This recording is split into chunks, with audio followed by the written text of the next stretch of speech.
Chapter 17. A pinch on his earlobe woke him. He opened one eye to find an orange button staring back.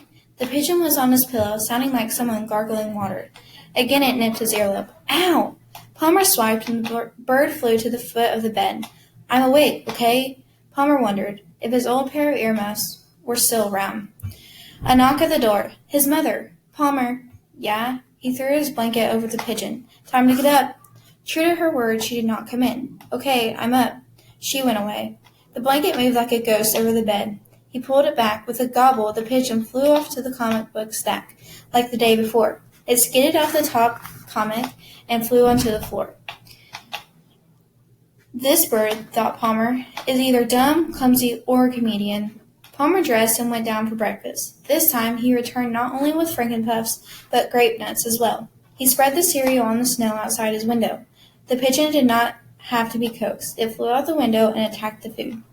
Over the next week, Palmer got better acquainted with the pigeon and adjusted his own life to take his new friend into account. From the library at school, he borrowed a book about pigeons. Actually, he sneaked it out.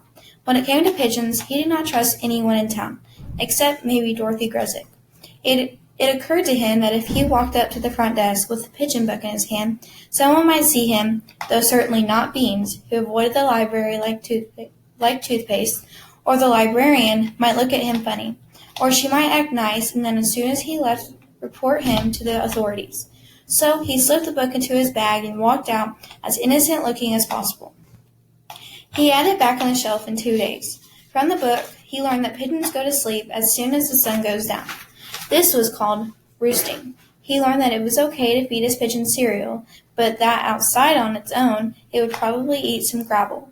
The gravel goes into the gizzard and grinds the food as it comes down, since the pigeon has no teeth in its mouth to chew it with. He learned that a pigeon isn't very fussy about what it eats because its tongue has only 37 taste buds. He learned that a pigeon's heart is about the size of an acorn, and that a pigeon's heart, as measured against the size of its body, is one of the largest hearts in creation. Palmer learned that in the wild, pigeons used to live in the nooks and crannies of high rocky cliffs. When they came into this country, they headed for things that looked like high rocky cliffs to them, which happened to be tall buildings and skyscrapers, and that's why pigeons live mostly in big cities. He read about the passenger pigeon. Flocks of them numbered in the millions. So many were there that when they flew, they would block out the sun and people would have to use light torches. And then people began to shoot them, even dynamite them, and by 1914 the last passenger pigeon was dead.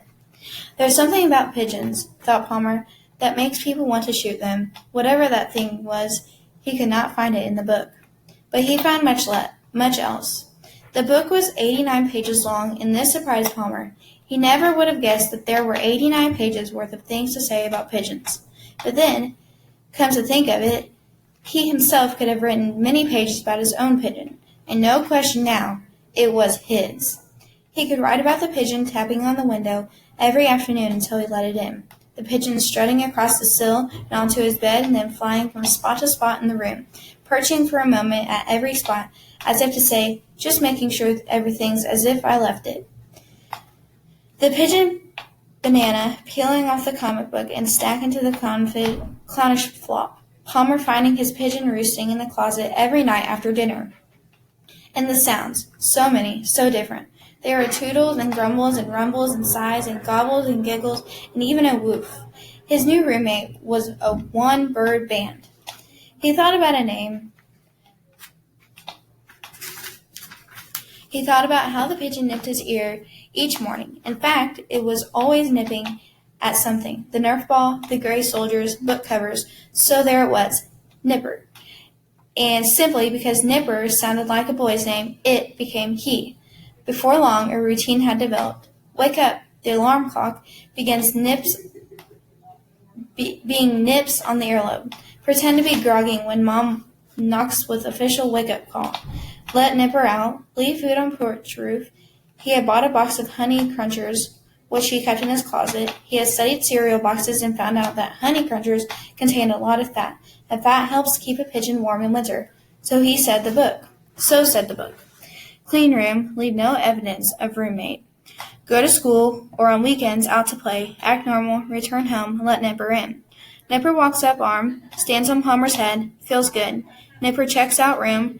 Nipper skids off comic stacks. Laugh, play ball with Nipper. Nipper would perch on the basket rim while Palmer tossed in Nerf ball shots. As the ball went by, Nipper nipped at it. Sometimes he caught it before it went through the net. Go to dinner, return to Nipper roosting. Homework, read, TV, go to closet, whisper, "Good night, Nipper," go to bed. The hardest part of the routine came each day when he left the house. Act normal. How was he supposed to act normal in a town that murdered pigeons?